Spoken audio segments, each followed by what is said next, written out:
Hi friends, ഇന്ന് ഞാൻ വന്നിരിക്കുന്നത് ഒരു ബട്ടർ മഷ്റൂം റെസിപ്പി ആയിട്ടാണ്. അപ്പോൾ ഇത് ഞാൻ എങ്ങനെയാണ് ഉണ്ടാക്കുന്നതെന്നൊന്ന് കാണാം. ഇത് ഞാൻ 2 പാക്കറ്റ് എടുത്തിട്ടുണ്ട് കേട്ടോ. ഇത് നല്ല ടേസ്റ്റി ആയിട്ടുള്ളൊരു റെസിപ്പിയാണ്. അപ്പോൾ എല്ലാവരും ഒന്ന് കാണണേ. അപ്പോൾ ഞാനിതൊന്ന് വൃത്തിയാക്കി എടുക്കാൻ പോവുകയാണ്. ഇതിൻ്റെ ആ പുറത്തത്തെ ആ ലെയറൊക്കെ ഒന്ന് ചെറുതായിട്ടൊന്ന് മാറ്റിയിട്ട് നല്ല വൃത്തിയാക്കി എടുത്തതാണിത്. അപ്പോൾ ഇത് ഞാനിനി ഒരു 10 മിനിറ്റ് നേരം മഞ്ഞൾപ്പൊടി വെള്ളത്തിലിട്ട് വെക്കും. കാരണം അതിനകത്ത് എന്തെങ്കിലും കീടാണോ എന്തെങ്കിലുമൊക്കെ ഉണ്ടെങ്കിൽ അത് പൊക്കോട്ടെ എന്ന് വിചാരിച്ച് ഞാനൊരു 10 മിനിറ്റ് അത് മഞ്ഞൾ വെള്ളത്തിലിട്ട് വെക്കാറുണ്ട്. അതിന് ശേഷം പിന്നെ നമുക്കിത് സീറ്റി അടിച്ചാട്ടോ ഞാൻ എടുക്കുന്നത്. ഇതിനകത്ത് ഞാൻ തക്കാളി, 2 ഉള്ളി, 2 പച്ചമുളക്, കുറച്ച് വെളുത്തുള്ളി, ഇത്ര മാത്രം സാധനം മതി.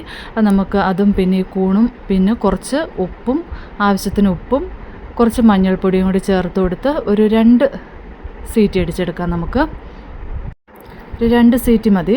പിന്നെ ഞാനൊരു കുറച്ച് വെള്ളം ഞാൻ ഒഴിച്ചു കൊടുത്തിട്ടുണ്ട്. ഓൾറെഡി മഷ്റൂമിൽ വെള്ളം ഉള്ളതാണ്, അത് നമുക്ക് സീറ്റി അടിച്ച് കഴിയുമ്പോൾ അതിനകത്ത് കാണാം. ഇനി നമുക്കിതിനകത്ത് മസാല കാണാം.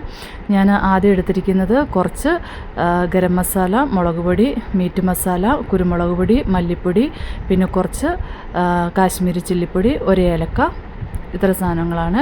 ഇനി നമുക്കതൊന്ന് ജസ്റ്റ് ഒന്ന് ചൂടാക്കി എടുക്കാം കേട്ടോ. ഒരു പച്ചമണം മാറിക്കഴിയുമ്പോൾ നമുക്കൊന്ന് വാങ്ങി കുറച്ച് ചൂടാറാൻ വെക്കാം. പിന്നെ കുറച്ച് പച്ച തേങ്ങ അരച്ചാൽ മതി. തേങ്ങ നമുക്ക് വറുത്തരയ്ക്കണമെന്നില്ല, ഈ പൊടി മാത്രം ഒന്ന് ചൂടാക്കി എടുത്താൽ മതി. അത് നമുക്ക് നന്നായിട്ടൊന്ന് അരച്ചെടുക്കാം.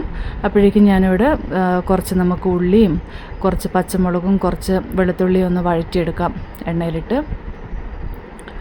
ഒരു ബ്രൗൺ കളർ ആകുമ്പോഴേക്കും നമുക്ക് ഈ അരച്ച് വെച്ചിരിക്കുന്ന ഈ അരപ്പ് ഇതിനകത്തോട്ട് ചേർത്ത് കൊടുത്ത് ഒന്ന് നന്നായിട്ടൊന്ന് തിളപ്പിച്ചെടുക്കാം. ഓൾറെഡി പൊടി മൂപ്പിച്ചതുകൊണ്ട് ആ പച്ചമണം ഒന്നുമില്ല, നല്ല ഒരു മണമാണ്. പിന്നെ ഇത് നന്നായിട്ട് സീറ്റി അടിച്ചിട്ടുണ്ട്. 2 സീറ്റി ആട്ടോ ഞാൻ അടിച്ചിരിക്കുന്നത്. നന്നായിട്ടായിട്ടുണ്ട്. ഒത്തിരി അടിക്കേണ്ട, 2 സീറ്റി അടിച്ചാൽ മതി. അപ്പോഴേക്കും കറക്റ്റ് വേവിൽ കിട്ടും. ഇത് അപ്പോഴേക്കും അരപ്പൊക്കെ നന്നായിട്ട് തിളച്ചിട്ടുണ്ട്. അതിനകത്തോട്ട് ഞാൻ ഈ മഷ്റൂം ഇട്ട് കൊടുത്തു. എളുപ്പമായിട്ടോ, പെട്ടെന്ന് ഉണ്ടാക്കിയെടുക്കാൻ പറ്റിയൊരു കറിയാണ്. നമുക്ക് ചപ്പാത്തിയുടെ കൂടെ മെയിനായിട്ട് കഴിക്കാൻ പറ്റിയൊരു സബ്ജി ആട്ടോ ഇത്. നല്ല ടേസ്റ്റിയാണ്. പിന്നെ തേങ്ങ വറുത്തരച്ച് സമയമൊന്നും കളയണ്ട, ജസ്റ്റ് ഒന്ന് പൊടിയൊന്ന് ചൂടാക്കി എടുത്താൽ മതി. പിന്നെ അങ്ങനെ ഇത് നന്നായിട്ടൊന്ന് തിളയ്ക്കുന്നുണ്ട്. ഇതൊരു 5 മിനിറ്റ് നമുക്ക് തുറന്ന് വെച്ചൊന്ന് തിളപ്പിച്ചെടുക്കാം കേട്ടോ. നന്നായിട്ടൊന്ന് തിളച്ച് കഴിയുമ്പോൾ അതിനകത്തോട്ട് നമുക്ക് ആവശ്യത്തിന് മല്ലിയില ചേർത്ത് കൊടുത്ത് നമുക്ക് ഉപയോഗിക്കാം. അപ്പോൾ ഓക്കെ, ബൈ ഗൈസ്.